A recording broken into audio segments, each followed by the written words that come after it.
Hello students, welcome to Charti Group of Education, and we are studying mathematics with our very first lesson, that is set. In previous lectures, you are aware what is set. Set क्या होता है? Set is just a collection. अब हमने set पढ़ा, फिर हमने लिखा कि what are the ways in which we can write the sets. There were two ways. One was by listing method and one was by rule method.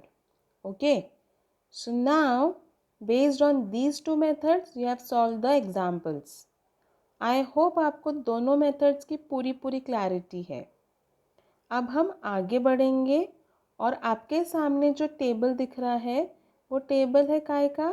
तो types of sets, कितने कितने तरह के सेट होते हैं ये हम डिस्कस करेंगे. सेट का नाम, उसकी क्या डेफिनेशन है और उसका क्या एग्जाम्पल है वो हम डिस्कस करने वाले हैं. पहला set that is singleton set. पहले सेट का नाम क्या है? Singleton set. Single ton set. Single यानी कितना? एक. मतलब वो सेट जिसमें कितने एलिमेंट्स रहेंगे? सिर्फ एक एलिमेंट रहेगा, एक सिंगल एलिमेंट रहेगा, उसको आप क्या कहेंगे? Singleton set. नाम में उसका छुपा हुआ है सिंगलटन सेट. मतलब a set consisting of a single element is called a singleton set. Set में कितने एलिमेंट रहेगा? एक सिंगल एलिमेंट, उसको आप क्या कहेंगे? Singleton set. एग्जाम्पल में देखिए, a equals to curly bracket में 2. सेट को लिखने का तरीका कर्ली ब्रैकेट में होता है, you all know. a is the set of even prime numbers. अगर आपको बोला जाए कि व्हाट इज a, तो it is the set of even prime numbers. यानी सेट तो है लेकिन उसमें क्या है? Even prime numbers. There are many prime numbers but 2 is the only even prime numbers. So this concept is important. Even number बोला तो बहुत आ जाएंगे, सिर्फ इवन प्राइम नंबर बोला तो आपको एक आएगा. ठीक है. नेक्स्ट इज एम्प्टी सेट और null set. So what is empty set? Empty यानी क्या? खाली. नल यानी क्या? कुछ भी नहीं है, खाली. मतलब वो सेट जिसमें कोई एलिमेंट नहीं है, एक भी एलिमेंट नहीं है, कोई एलिमेंट नहीं है, ऐसे सेट को आप क्या कहेंगे? एम्प्टी सेट या null set. Okay. So empty set या नल सेट क्या है? एक ऐसा सेट जिसमें कोई एलिमेंट नहीं है. If there is not a single element in the set, अगर सेट में एक सिंगल एलिमेंट भी नहीं है तो ऐसे सेट को आप क्या कहेंगे? यस, एम्प्टी सेट और नल सेट. नल सेट को आप ये सिंबल से डिनोट करेंगे, मतलब सेट बनाएंगे उसमें कुछ भी नहीं है, या फाई लिख सकते हैं. इस तरीके का सिंबल जिसको फाई कहते हैं, ये भी क्या डिनोट करता है? खाली, एम्प्टी. ओके. जैसे यहाँ पे एग्जाम्पल दिया है B. It is a collection of all x such that x is natural number between 2 and 3. 2 and 3 के बीच में कोई नेचुरल नंबर है क्या? नहीं है. इसलिए वो सेट कैसा हो गया? खाली सेट, क्योंकि 2 और 3 के बीच में नेचुरल नंबर नहीं है. तो ये खाली का सिंबल, या जिसको आप क्या कहेंगे? फाई. ठीक है बेटा. दो definition, singleton set, single element. Empty set या नल सेट, एक भी एलिमेंट नहीं. आप नेक्स्ट देखिए, फाइनाइट सेट. तो आपको नहीं पता क्या फाइनाइट यानी क्या होता? फाइनाइट यानी वो क्वांटिटी जो आप गिन सकते हो, जो लिमिटेड हो, जिसको आप काउंट कर सकते हो, वो उसको आप क्या कहेंगे? Finite set. If a set is a null set. Null set यानी उसमें कुछ भी नहीं तो वो भी तो काउंट कर सकते ना. It is as if a set is a null set or number of elements are limited and countable, then it is called as finite set. Point important है कि अगर सेट नल सेट रहा तो भी finite set होता है. तो अगर सेट कैसा है? नल सेट है, यानी कि नंबर ऑफ एलिमेंट्स कैसे हैं? लिमिटेड है। अगर सेट आपका नल सेट है और नंबर ऑफ एलिमेंट्स कैसे है, लिमिटेड है एंड काउंटेबल है, तो आप उसे क्या कहेंगे, फाइनाइट सेट। क्या कहेंगे, finite set. Okay, so P such that P is a number from 1 to 22 divisible by 4। तो 1 से लेके 22 जो डिविजिबल बाय 4 है वो नंबर है 4, 8, 12, 16, 20।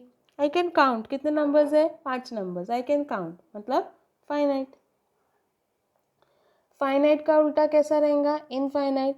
फाइनाइट में या तो नल होना चाहिए या तो लिमिटेड नंबर्स होना चाहिए और आप काउंट कर सकते हैं। तो इनफाइनाइट में वहाँ लिमिटेड था तो यहाँ पे क्या आएगा, अनलिमिटेड। देखो यहाँ लिमिटेड था, अनलिमिटेड। काउंटेबल है, अनकाउंटेबल। Finite, infinite. उसका पूरा opposite. If number of elements in a set is unlimited, sets कैसे में नंबर ऑफ एलिमेंट्स कैसे है, अनलिमिटेड है, आप उसको काउंट भी नहीं कर सकते, तो ऐसे सेट को आप क्या कहेंगे, इनफाइनाइट सेट। एग्जाम्पल के लिए उन्होंने लिखा है set of all natural numbers 1, 2, 3। कहाँ जाएगा, कहाँ खत्म होगा नहीं बताया, तो वो कैसा रहेगा, इनफाइनाइट सेट। ये चारों डेफिनेशन क्लियर हुई।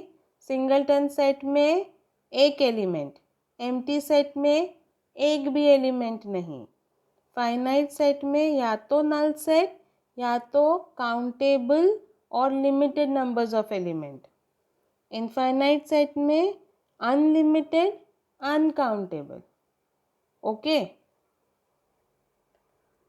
Check with one more definition, that is equal set. Equal यानी क्या, समान, सेम सेम। तो दो सेट इक्वल कब होंगे, जब दोनों में सेम नंबर ऑफ एलिमेंट्स होंगे। जितने एलिमेंट्स, जो एलिमेंट्स ए में है, अगर वो एलिमेंट्स आपको बी में मिलते हैं तो आप उसको क्या कहेंगे, क्या कहेंगे, इक्वल सेट। क्या कहेंगे, equal set. Two sets A and B are said to be equal if every element of set A is in set B and every element of set B is in set A। दो set A और B को आप equal कब कहेंगे, जब हर element set A का set B में रहेगा और हर एलिमेंट सेट B का सेट A में रहेगा। Okay, set A and set B are equal set. Symbolically it is written as A equals to B। Symbolically हम उनको कैसे लिखेंगे, as A equals to B। Two sets A और B, उसको आप इक्वल कब बोलोगे, जब सारे एलिमेंट सेट A के आपको कहाँ मिलेंगे, सेट B में, और सारे एलिमेंट सेट B के आपको कहाँ मिलेंगे, सेट A में। तो set A and set B are equal set. Symbolically आप उसको कैसे लिख सकते हैं, A इक्वल्स टू B। कैसे लिख सकते हैं, A equals to B। Equal set यानी दो सेट इक्वल कब होंगे, जब दोनों में सेम नंबर ऑफ एलिमेंट्स होंगे। Now check with the first question, decide which of the following are equal sets and which are not. आपके सामने तीन सेट दिए हैं A, B और C, बारी बारी से लेंगे और चेक करेंगे कौन से इक्वल है और कौन से इक्वल नहीं है। पहला सेट है A, set of all x such that 3x minus 1 equals to 2। यहाँ जो सच दैट के बाद का है ना वो उठा लेंगे। Here 3x minus 1 equals to how much, 2। ये यहाँ का लिया। ओके, कुछ लर्न करने की ज़रूरत नहीं है। -1 इधर गया, +1, so 3x equals to 2 plus 1। 3x equals to 2 plus 1 is how much, 3। Therefore x, 3 इधर गया डिवाइड, तो x equals to how much, 1। तो a में क्या है, एक एलिमेंट है दैट इज 1। b के बारे में देखिए, b is a set of all x such that x is a natural number। natural number है मतलब it should start from 1, 2, 3 and so on, but x is neither prime nor composite। Prime भी नहीं होना चाहिए, composite भी नहीं होना चाहिए। you all know what is prime number। Prime number जो सिर्फ खुद का मल्टीपल होता है, यानी खुद के टेबल में आता है और 1 के टेबल में आता है। So when we are talking about prime number तो हम बोलते 2, 3, 5, 7 कोई और टेबल में नहीं आते। Composite is opposite of prime, तो वो तो आएगा ना। तो इसीलिए हम जब कंपोजिट के बारे में बात कर रहे हैं तो 1 ही ऐसा प्राइम नंबर है, 1 ही ऐसा नेचुरल नंबर है जो ना तो प्राइम है ना तो कॉम्पोजिट है। तो अगर 1 ही ऐसा नेचुरल नंबर है विच इज़ नाइदर प्राइम, ना प्राइम है ना कॉम्पोजिट, तो बी की वैल्यू कितनी आ जाएंगी, अंडर कर्ली ब्रैकेट में 1।